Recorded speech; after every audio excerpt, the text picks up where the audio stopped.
할렐루야. 오늘 예배 가운데 오신 우리 성도님 모두를 주님의 이름으로 사랑하고 축복합니다. 날씨가 많이 쌀쌀해졌어요, 그렇죠? 그러다 보니까 이제 저도 춘추복을 이제 꺼내고 이제 긴 셔츠를 이제 꺼내기 시작하면서 걱정이 되더라고요. 이제 제가 예전에 여기 처음 우리 교회 왔을 때 살쪘잖아요, 많이 살쪄 있었잖아요. 근데 그 사진이 아직 자꾸 1층에 남아 있어요.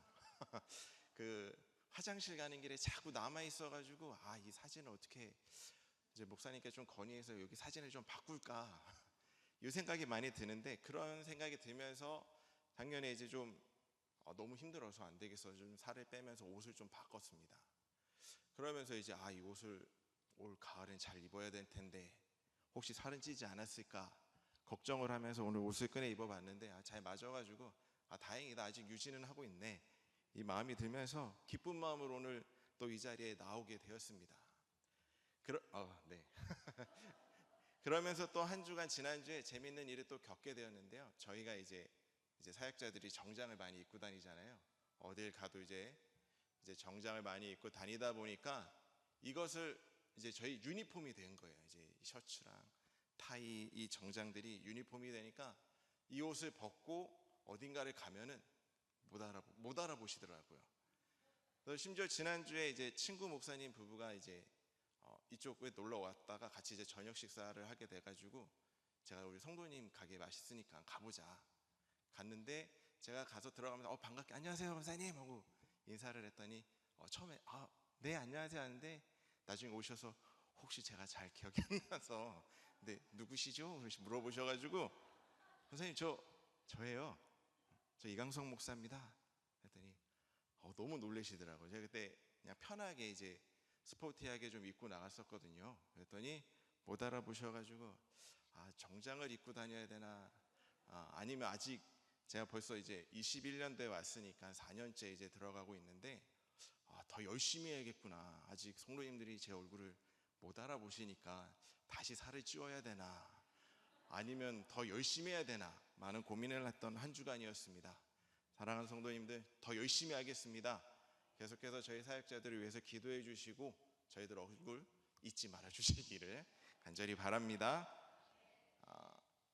이제 제가 말씀을 준비하면서 이런 고사성어를 보게 되었는데, 일신우일신 이제 또는 일신일 일신우일신이라는 이 말을 보게 되었는데, 혹시 이 뜻을 다들 알고 계신가요? 맞습니다. 날마다 새롭고 또 날마다 새롭다라는 뜻을 가지고 있고, 일신우일신은 날로 새로워지려거든 하루하루를 새롭게 하고 또 매일매일을 새롭게 하라 라는 뜻을 가지고 있습니다. 그래서 이 고사성어는 중국 고대 은나라의 시조인 탕왕의 반명에 적혀있던 글에서 유래가 되었다고 하는데, 이 반명은 세숫대야를 말하고 있습니다. 당시 이 세숫대야는 아주 큰 이제 청동대야로 되어 있었는데요. 탕왕은 이 구절을 새겨놓고 목욕할 때마다 음미했다고도 하고 아침에 세수할 때마다 이 글을 계속해서 음미했다고 합니다. 이처럼 날마다 자기를 되돌아보고 점검하기 위해서 애쓴 왕이라면은 아마도 이 탕왕이라는 사람은 훌륭한 왕이 아니었을까라고 한번 짐작을 해볼 수가 있게 되었습니다. 이 고사성어를 보다가 이제 예레미야 애가에 나와 있는 말씀이 생각이 났는데 3장 22절 23절 우리 두 절 말씀 우리 함께 읽어보도록 하겠습니다. 여호와의 인자와 긍휼이 무궁하심으로 우리가 진멸되지 아니함이니이다. 이것들이 아침마다 새로우니 주의 성실하심이 크시도소이다. 아멘. 탕왕이 매일 아침마다 자기 스스로를 돌아보며 잘못된 것을 고치고 덕을 닦기 위해 애썼다라면, 신앙생활을 하는 우리는 우리의 힘이 아니라 아침마다 새롭게 해주시는 그 하나님의 성실하심을 믿고 의지하여 일신우일신의 길로 나아가야 된다는 것입니다. 이런 맥락에서 오늘 본문 속에 나오는 바울의 기도문이 참 마음에 와닿았는데, 특히 초입 부분인 15절부터 17절 말씀을 잘 살펴보면 교회가 영적으로 일신우일신 하기 위해서는 어떤 조건들이 충족되어야 하는지를 알 수 있는데 오늘 함께 나눠보도록 하겠습니다. 첫 번째로 개인과 교회가 영적으로 일신우일신하기 위해서는 성도 간의 사랑을 회복해야 합니다. 우리 에베소서 1장 15절 말씀 우리 함께 읽어보도록 하겠습니다. 이로 말미암아 주 예수 안에서 너희 믿음과 모든 성도를 향한 사랑을 나도 듣고. 아멘. 여기서 믿음은 하나님을 향한 수직적인 관계를, 또 성도를 향한 사랑은 수평적인 관계를 설명하고 있는 것으로 볼 수가 있는데요, 실이 교차되면서 우리 옷을 만들어내는 것처럼 수직적인 것과 수평적인 것이 서로 교차하면서 우리의 영적 작품을 만들어내는 것입니다. 그런데 여기서 우리가 기억해야 되는 것은 이 둘 중에 어떤 것이 먼저냐라는 거예요. 바로 믿음이 먼저라는 것입니다. 믿음이 먼저 있고 그 믿음으로 말미암아 형제 사랑이 나타나야 된다라는 거예요. 15절 이 하반절 말씀을 보면은 모든 성도를 향한 사랑을 나도 듣고 라고 나와 있습니다. 아무리 훌륭한 인격을 가진 사람이라도 기질과 성격이 다른 모든 사람을 사랑하는 일이 어려울까요? 쉬울까요? 쉬운 일이 아닙니다. 서로 다 다른 사람들을, 모든 사람들을 사랑한다는 거 쉽지 않은 일이에요. 그렇기 때문에 믿음이 먼저라는 것입니다. 그런 일이 가능하도록 하기 위해서는 믿음이 작동돼야 돼요. 믿음이 없이는 모든 사람을 사랑한다는 것 쉽지 않습니다. 왜냐하면요, 틈만 나면요, 사람의 마음은 편을 가르기 좋아하고 분열하기 좋아하는 그 우리 본능을 억누를 힘이 바로 믿음에서 나오기 때문입니다. 믿음이 없이는 하나님을 기쁘게 해드릴 수 없듯이, 또한 믿음이 없이는 모든 성도들을 품고 사랑하는 일도 불가능하다는 것은 우리는 잊지 말아야 됩니다. 믿음과 성도들을 향한 사랑의 이 관계에 대해서 말씀이 요한계시록에 나오는데, 우리 요한계시록 2장 1절부터 5절까지의 말씀을 우리 함께 읽어보도록 하겠습니다. 에베소 교회의 사자에게 편지하라. 오른손에 있는 7뼈를 붙잡고 7 금촛대 사이를 거니시는 이가 이르시되, 내가 내 행위와 수고와 내 인내를 알고 또 악한 자들을 용납하지 아니한 것과 자칭 사도라 하되 아닌 자들을 시험하여 그의 거짓된 것을 내가 드러낸 것과 또 내가 참고 내 이름을 위하여 견디고 게으르지 아니한 것을 아노라. 그러나 너를 책망할 것이 있나니 너의 처음 사랑을 버렸느니라. 그러므로 어디서 떨어졌는지를 생각하고 회개하여 처음 행위를 가지라. 만일 그리하지 아니하고 회개하지 아니하면 내가 내게 가서 내 촛대를 그 자리에서 옮기리라. 아멘. 자, 주님께서는 에베소 교회를 향하여 처음 사랑을 버렸다고 책망하셨습니다. 여기서 말하는 처음 사랑이 누구를 향한 사랑일까요?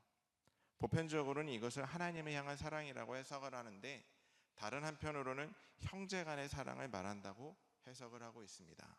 또 이제 최근에는 이 두 사랑을 통합적으로 해석을 하고 있다고 합니다. 근데 만약에 여기서 에베소 성도들을 향한 책망이 하나님을 향한 처음 사랑만이 아닌 성도 상호 간에, 우리 간에, 우리의 관계 안에서 사랑을 잃어버린 것을 내포한 책망이라면은 우리는 이 말씀에 대해서 심각한 문제의식을 가져야 한다는 겁니다. 왜 심각하냐면 초창기 에베소 교회는 서로 간에 모든 성도들을 향한 사랑이 있었다고 칭찬받은 교회였어요. 서로 사랑하고 있는 교회라고. 그랬던 에베소 교회가 세월이 흐르면서 그 첫사랑을 잃어버렸다고 책망을 받고 있는 것입니다. 이것이 무슨 말인가 하면, 노력하지 않으면, 하나님 앞에서 날마다 매달리지 않으면 언제라도 식을 수 있는 것이 바로 인간의 사랑이라는 것입니다. 그리고 또 하나 심각한 것은 예수님의 기준으로 보면 하나님을 향한 사랑은 물론이고 교회 안에 성도 간의 사랑이 회복되지 않으면 촛대를 옮기겠다고 하실 만큼 이 문제를 중요하게 보고 있다는 것입니다. 사랑하는 성도 여러분, 왜 이렇게 심각하게 생각을 해야 할까요? 오늘날 한국의 교회뿐만이 아니라 모든 교회가 이단과 싸우며 복음을 지키는 일에 마음을 다하는 귀한 일을 감당하고 있습니다.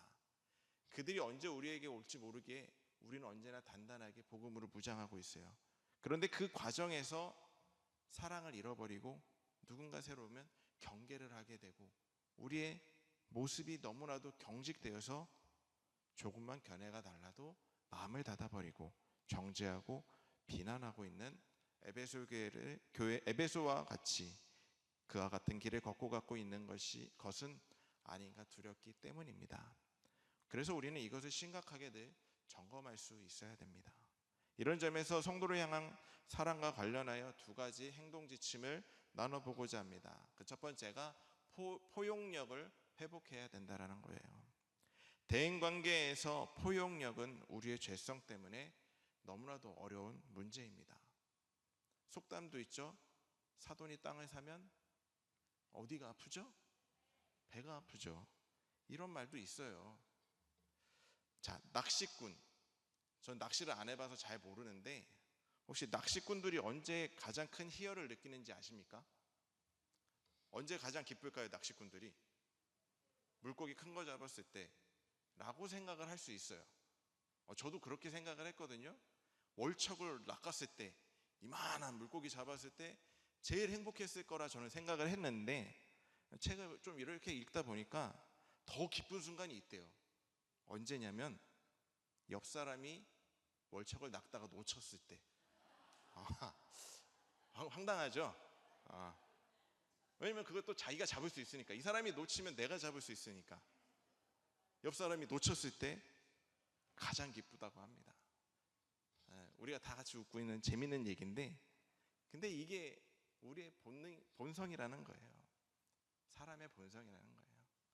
얘가 놓쳐야 내가 잡으니까 얼마나 좋아요. 나한테 희망이 생기잖아요. 월척을 낚을 수 있는. 그게 참 마음이 아픈 안타까운 일입니다. 우리는 내 이웃이 잘 되는 것을 질투하는 이 본능과 싸우기 위해서 날마다 하나님께 은혜를 구해야 된다는 사실을 잊지 마시기를 바랍니다. 구약에 나오는 솔로몬은 지혜의 왕이라고 우리가 다 알고 있습니다. 그가 하나님께 지혜를 구하여 통치 초기에 그 지혜로 나라를 잘 다스렸기 때문이죠.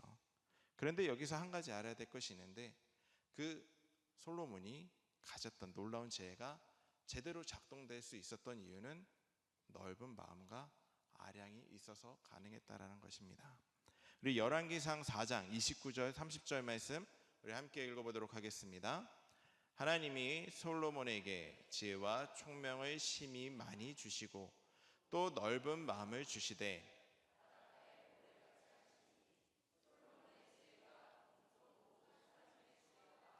애굽의 모든 지혜보다 뛰어난지라.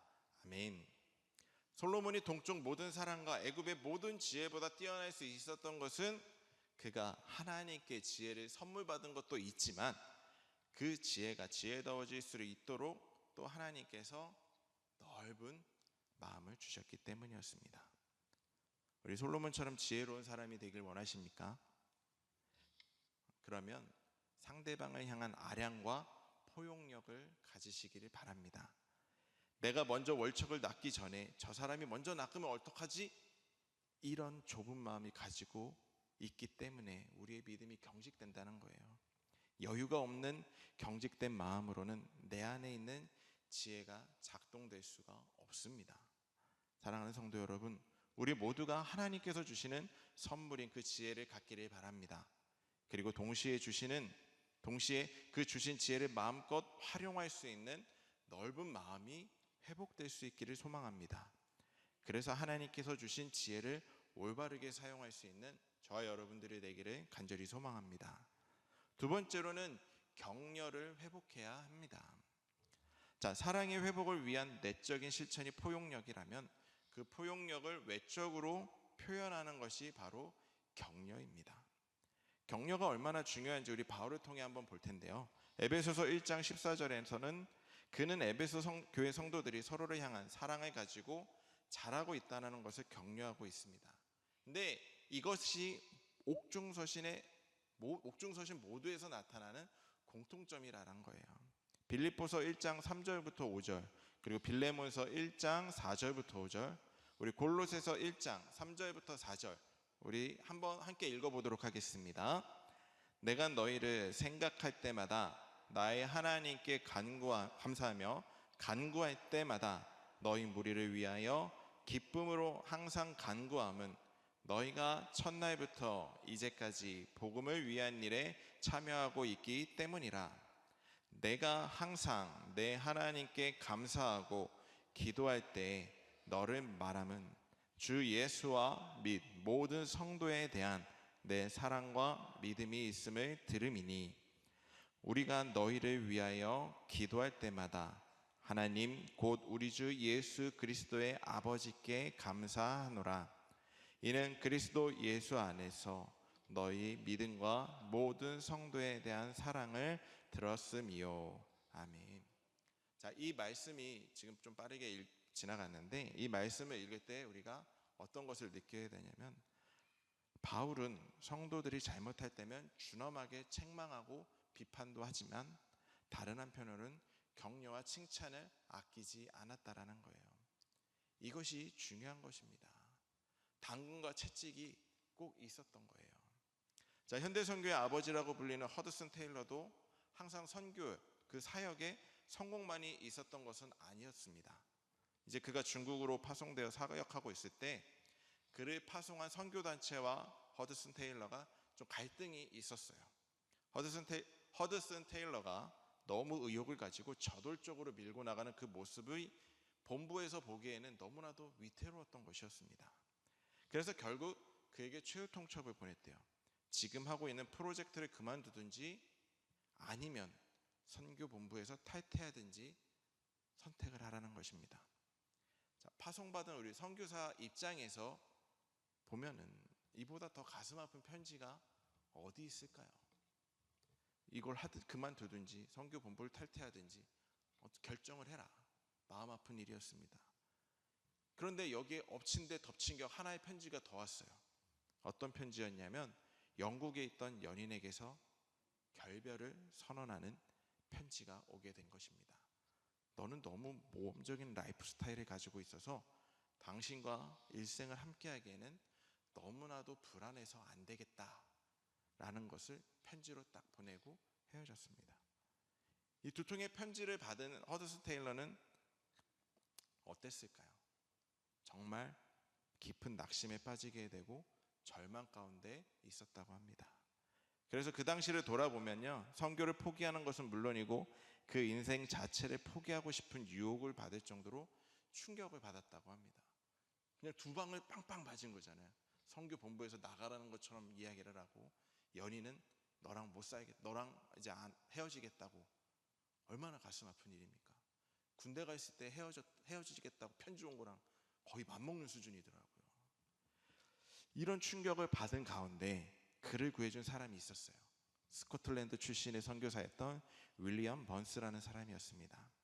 그는 절망한 허드슨 테일러를 격려하면서 함께 여행을 하자고 권유하고, 그를 위해서 7개월 동안 중국의 이곳 저곳을 함께 다니면서 그가 재충전하고 회복할 수 있도록 도와주었습니다. 그 과정을 통해서 이제 허드슨 테일러가 다시 회복되기 시작하는데, 흥미로웠던 것이 7개월 동안 윌리엄 번스가 허드슨 테일러에게 했던 말은 딱 두 마디였다고 합니다. 어떤 말이었냐면, 나는 자네를 믿네. 나는 당신을 믿어. 이 말과 나는 자네를 따라가겠네. 너와 함께 하겠다. 나는 그 두 마디였어요. 후에 허드슨 테일러는 그때 그의 격려가 없었더라면 오늘 자기는 없었을 것이라고 이야기를 했습니다. 사랑하는 성도 여러분, 우리의 한 주간 한번 돌이켜 보실까요? 한번 돌아보시면은 나는 주변 사람들에게 어떤 말을 많이 했을까? 내 입술에서는 상대방에게 어떤 말을 많이 했을까?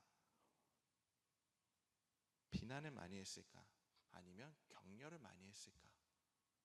사람을 변화시키는 것은 지적이 아닌 마음을 달래주고 회복시키는 것은 격려라는 것을 기억하시고, 우리의 입술에서 그 격려의 말이 늘 흘러넘치기를 간절히 소망합니다.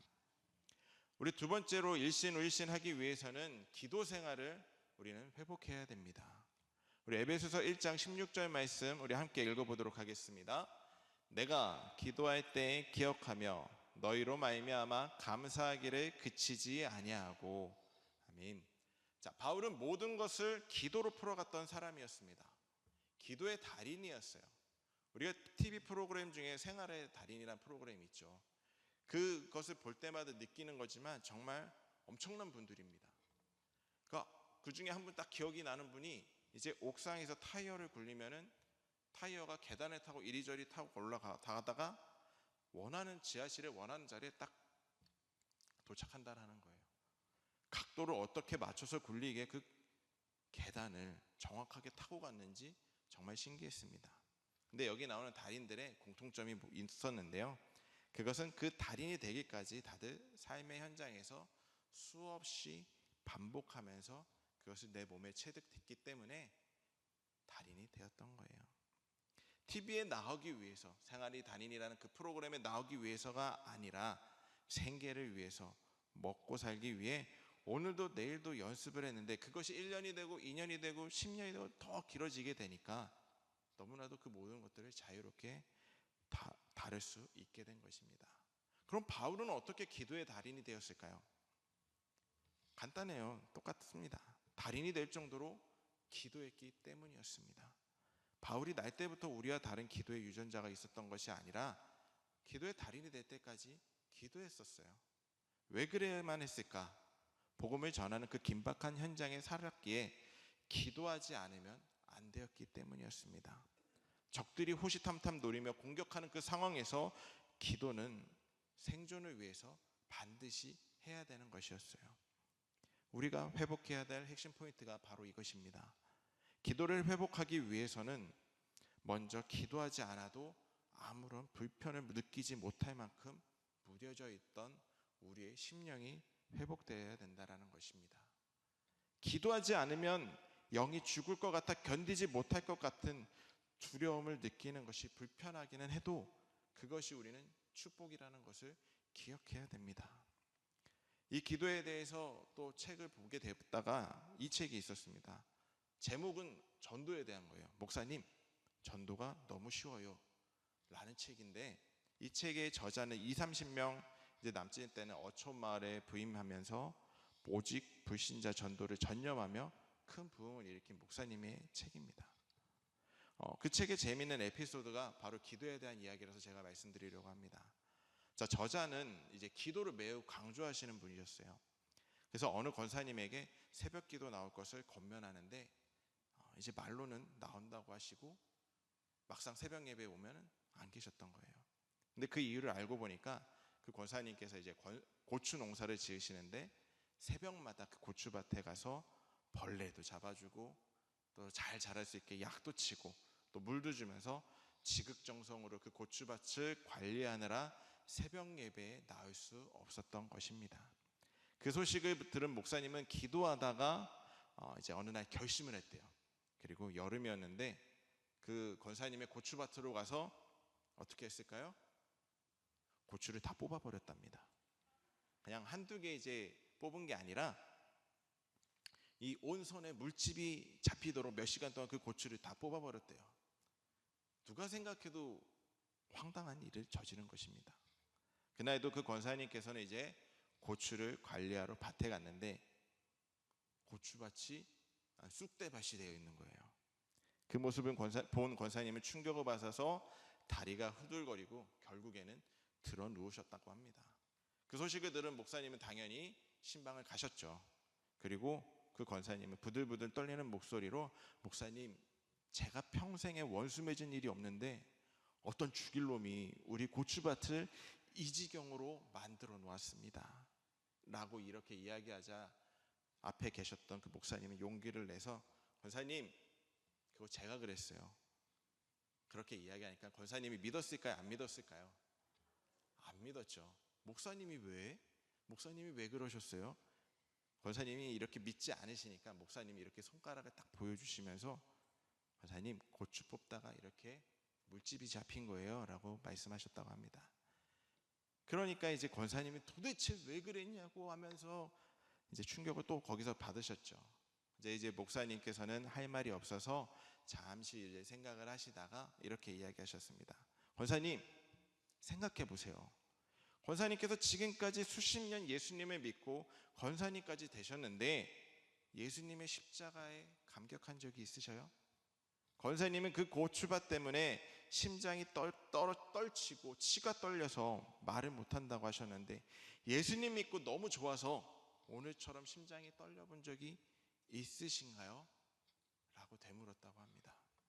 이렇게 강하게 권면하자 그 말씀을 듣던 권사님은 두 눈을 감으시고 한 7분 정도 시간이 흐르고 침묵이 흘렀다고 합니다. 그러다가 갑자기 목사님께 무릎 꿇고 이렇게 말씀해 주셨다고 합니다. 목사님, 제가 잘못했어요. 이 고추밭이 뭐라고, 이 고추가 뭐라고. 그리고는 민혈을 딱 끊고 그때부터 새벽 기도에 나오셨다고 합니다. 그런데 또 재미난 일이 있었어요. 그 교회에 등록한 지 3달밖에 안 된 그 한 새로운 새신자가 있었는데 그 권사님에 따라 새벽 기도에 나오기 시작했다라는 것입니다.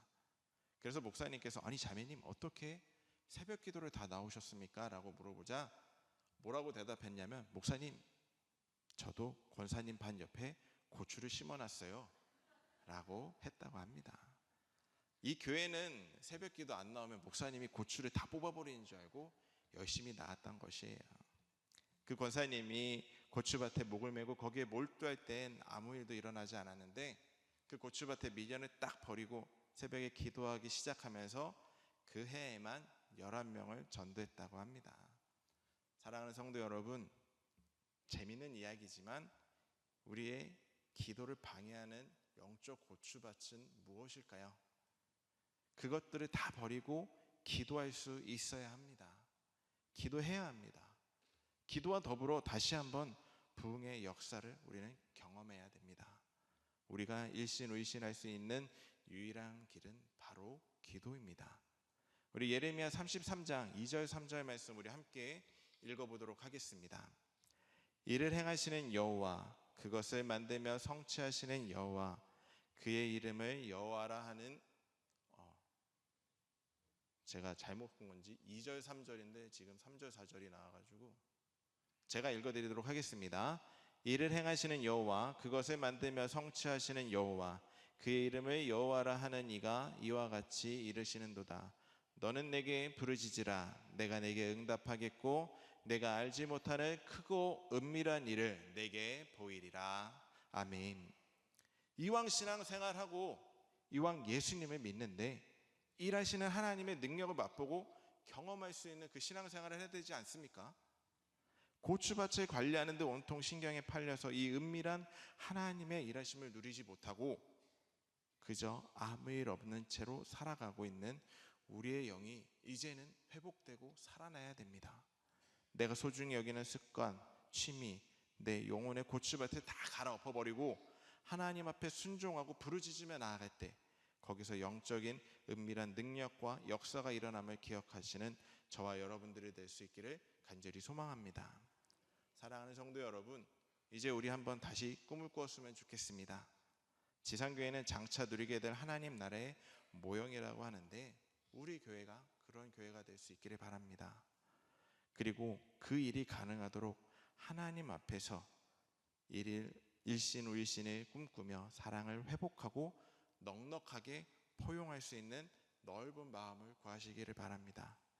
그리고 그것을 표현할 수 있는 격려의 입술이 될 수 있기를 간절히 소망합니다. 그리고 기도하되 본질을 구하는 기도가 있기를 소망합니다. 그래서 우리의 가정이, 우리의 교회가 다시 한번 하나님 앞에서 새로워지는 온전한 회복의 역사가 임하기를 간절히 축원합니다. 기도하겠습니다.